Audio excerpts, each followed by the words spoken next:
አሜሪካን ሀገር እንደሄድኩ መጀመሪያ ያረፉት ጓደኛዬ በየነ ቤት ነበር። ጓደኛዬ ባለ 2 መኝታ ቤት አፓርታማ በዱቤ ገዝቶ አንዱን መኝታ ቤት ለአንዱ ኤርትራዊ ያከራይቶታል። ኤርትራዊ ሲገባ ለ3 ወር ቆይቼ እወጣለሁ፣ የራሴን ቤት እከራያለሁ ብሎ ነበር። 3 ወሩ ሲያልቅ አልወጣም። ጭራሽ አንዲት የጅቡቲ ሴት ጠብሶ ማመላለስ ጀመረ። ብቻ ቤቱን በአንዴ የአፍሪካ ቀንድ አደረገው። በየነ ሰውየውን ሊያባርረው ፈለገ፣ ግን ቅልህን፣ ጨርቅህን፣ ክራርህን ደጋግመህ ውጣልኝ ሊለው ፈልጎ አልቻለም። አሜሪካ ሀገር የተከራይ መብት ከአከራይ እኩል ነው። ያለው መፍትሄ አሜሪካ ሕግ የማይባንንበት ጫና መፍጠር ነው። አንድ ቀን ከምኝታ የተነስቼ ሳሎን ውስጥ ባለው የምግብ ጠረጴዛ ላይ ተመቻቸው። በየነ ከፍሪጅ ቆንጆ ፍርፍር አወጣ። ቁርስ እንደጨረስን እንዲህ ባለሙያ አትመስለኝም ነበር አልኩት። ቁርስ ማቀራረብ ላይ እንጂ መስራት ላይ እምብዛም ነኝ። አሁን የበላኸው ተከራዩ ልጅ አጽብሃ ለራሱ ሰርቶ ያስቀመጠው ቁርስ ነው። ኧረ በእናትህ ይደብራል ስለው ሰውየውን አማርሬ ለማስወጣት በማደርገው ጥረት ውስጥ ተሳታፊ በመሆን ደስ ሊል ይገባል። ከዚህ በማስቀጠል ደግሞ ማድረቂያ ማሽኑ ውስጥ ትቶት የሄደውን ቱታ ትለብሳለህ። ሌላው ጓደኛዬ እዚህ 22 ማዞሪያ አካባቢ የሆነ ደሳሳ ጎጆ በመለስተኛ ዋጋ ተከራየና አሰማመረው። ቀለም አስቀባው። ከዚህ በፊት ያልነበረውን ኮርኔስ እና መስኮት አስገባለት። አንድ ቀን አከራዩ ሊጎበኙት መጡ። ቤቱ የገዛ ቤታቸው መሆኑን ለማመን 1-2 መነጽር መቀያየር ነበረባቸው። ከዛ ትንሽ እያመኑት ከቆዩ በኋላ ወንድሜ ያው በሚቀጥለው ሳምንት የመጀመሪያ ልጄ ከካናዳ ትመጣለች። እሱ ምን አለ? ጥሩ ነዋ፣ ሽቶና ቪታሚን ዛሬ ትመጣለች። እኔ እንዲህ አይነት ችግር የለብኝም፣ የምኖረው አፓርትመንት ተከራይቼ ነው። በእርግጥ የህንፃው ባለቤት በቅርቡ ከቤቴ ግድግዳ አጠገብ ሌላ ህንፃ ማስገንባት ጀምሯል እና ህንፃው እስኪጠናቀቅ ፕራይቬሲ ከሚባለው ጋር ተፋትቻለሁ። የሚገርማችሁ እኔ ሽንት ቤት ተቀምጬ ዘና እያለሁ በጎራባችን ህንፃ የሚሰራው አናጢ በመስኮት ቁልቁል እያየኝ በውቄ እንዴት ነው? ጥሩ እየሄደልህ ነው? አሜሪካን ሀገር እያለሁ ብዙ ጊዜ ብቸኛ ነበር እና ብቸኝነቴ ሲበረታብኝ የማደርገው የመጀመሪያ ነገር ወደ አበሻ ሰፈር ሄጄ ሰላማዊ ሰልፍ መሳተፍ ነው። ሰልፉ ላይ በርካታ ሰው ይኑር እንጂ የተቃዋሚ ይሁን የደጋፊ ለእኔ ልዩነት የለውም እና የሆነ ጊዜ ላይ አሜሪካ ሀገር ዲያስፖራው ቡድን ተሰብስቦ በዋይት ሀውስ ፊት ለፊት ዋይታና ተቃውሞ ያሰማል። ከመካከል የሰልፉ መሪ እስካሁን በአምባገነኑ መንግስት ላይ ያለንን ተቃውሞ ያቀረብነው በአማርኛ ነው። እንዳለመታደል ሆኖ የዚህ ሀገር ሴናተሮችና ጋዜጠኞች ጆሮአቸው የሚቆርጧቸው አማርኛ አይሰሙ። ስለዚህ በእንግሊዝኛ ተቃውሟችንን ማሰማት አለብን። ማን ነው ከመካከላችን እስካሁን የገለጽነውን ተቃውሞ በእንግሊዝኛ ቆንጆ አድርጎ የሚያቀርበው? ሁሉም እርስ በርሱ ተያየ። አንዳንዶች እንዲያውም በያዙት መፈክር ፊታቸውን ጋረዱ። ጎበዝ፣ ከእኛ መካከል እንግሊዝኛ የሚችል የለም? ድንገት አንድ ሰውዬ እጁን አወጣና እንዲህ አለ፣ አምባገነኑ መንግስት እንግሊዝኛ የሚናገሩትን ለቃቅሞ ስላሰረብን እኮ ነው እዚህ ተቃውሞ ይወጣል። አሜሪካ እያለው የአገር ቤት ናፍቆቴን ከምወጣባቸው ነገሮች አንዱ ሰበር ዜና መስማት ነው። ብዙ ሰበር ዜና እየሰማሁ በሄድኩ ቁጥር አንድ የተረዳሁት ነገር ሟርት የሚባለው ነገር መቅረቱን ነው። ድሮ አንድ ሰው በተደጋጋሚ ይሞታል ተብሎ ከተነገረበት በትክክል ይሞታል።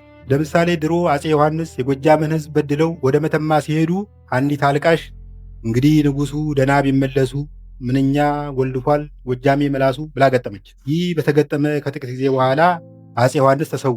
ይመስለኝ በዚህ ዘመን ሟርት የአገልግሎት ዘመኑን ጨርሷል፣ ወይም ትውልዱ ምላሱ ጎልድፏል። አሁን ደብረ ጽዮን የሚባለው ሰውዬ ስንቴ ነው ደከመኝ ሰለቸኝ ሳይል የሞተ? እኔ እንዲሁም ደብረ ጽዮንን ሳስብ ትዝ የሚለኝ አንድ እዚህ አዲስ አበባ የሚኖር ፈረንጅ ተዋናይ አለ። በአንድ የአበሻ ፊልም ውስጥ የፈረንጅ ገጸ ባህሪ ከተመለከታችሁ ተዋናዩ የፈረደበት ብርቅዬ ፈረንጅ መሆን አለበት እና ይሄ ፈረንጅ የአድዋ ጦርነትን በሚያሳየው የቴዲ አፍሮ ሙዚቃ ውስጥ የተለያዩ ጣሊያን ወታደሮችን ወክሎ ፖዚሽን እየቀያየረ 5 ጊዜ በላይ ተገድሏል። በሀገራችን እኔ ስለ ጦርነት ሲዘግቡ ከሚጥሙኝ ጋዜጠኞች ዋናው አለምነህ ዋሴ ነው። አለምነህ ዛሬ በቭላድሚር ፑቲን ከመነደፉ በፊት ካፉ የማይጠፉት ሳዳም ሁሴን ነበሩ። አለምነህ በእያንዳንዱ ቃለ መጠይቅ ሳዳምን ሳያነሳ የቀረበት ጊዜ ትዝ አይለኝም። አንዴ እንዲያውም የሆነ ግጥም መጽሐፍ ሳስመርቅ ፕሮግራም መሪ አድርጌው ነበር። ፕሮግራሙን እየመራ ድንገት ከታዳሚው መሃል ደራሲ አዳም ረታን ተመለከተው። ከዛ አለምነህ መካከላችን እጅግ ስመጥሩ ደራሲ ሳዳም ረታ ይገኛል። በመጨረሻ ሳልነግራችሁ የማለፈው ነገር ይህንን ዝግጅት ለማዘጋጀት ስፖንሰር ፍለጋ ያልገባሁበት ቦታ የለም። የስጦታ ወይም የስፖንሰር ገድ የሌለው ሰው ታውቃላችሁ? እኔ እንደዛ ነኝ። ከልጅነቴ ጀምሮ ተከትሎኝ የመጣ ነው። እዚህ ይለኛል። ጎረቤታችን የታወቀ ሞጃ ሀብታም ነበር እና አገር ለቆ ወደ አዲስ አበባ ለመግባት ወሰነ። እኔና ጓደኛዬ ዕቃ በማጓጓዝ አገዝ ነው። ዕቃ ከመሸከም ብዛት ዲስካችን ብቻ ሳይሆን አሎሏችን እስኪንሸራተት ድረስ ፈጋን። ከዛ የእሱ ዘመዶች እየመጡ የተራረፈ ዕቃ ማንሳት ጀመሩ።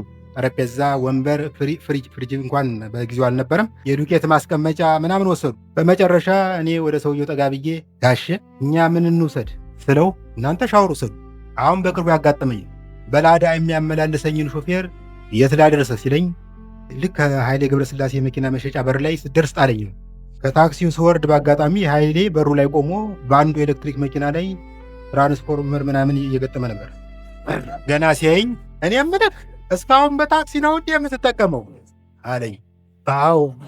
ኃይሌ ትንሽ ሲያስብ ከቆየ በኋላ አልፎ አልፎ በአውቶቡስ ተጠቀም፣ የምትጽፈው ነገር አይጠፋም። በቅርቡ አታምኑኝም ክትፎ አማረኝ። ለ12 ዓመት ያህል ከስጋ ታቅቤ ከቆየው በኋላ ክትፎ አማረኝ። ሰው በኢኮኖሚ ምክንያት ከክትፎ ባፈገፈገበት ዘመን እኔን አማረኝ። ስጋ አልበላም ብዬ በሚዲያ በይፋ መናገሬን አስቤ ተጸጸትኩ።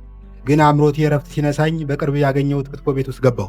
አስተናጋጅ አንድ ቆንጆ ክትፎ መረቅ እንዳይበዛበት፣ ልክ ተደብቆ ጂን እንዳዘዘ ፓስተር ወይም በነነዌ ጾም ላይ ጭቅና ጥብስ እንዳዘዘ ቄስ ዙሪያ ገባውን እየተገላመጥሁ ክትፎዬን በላሁ።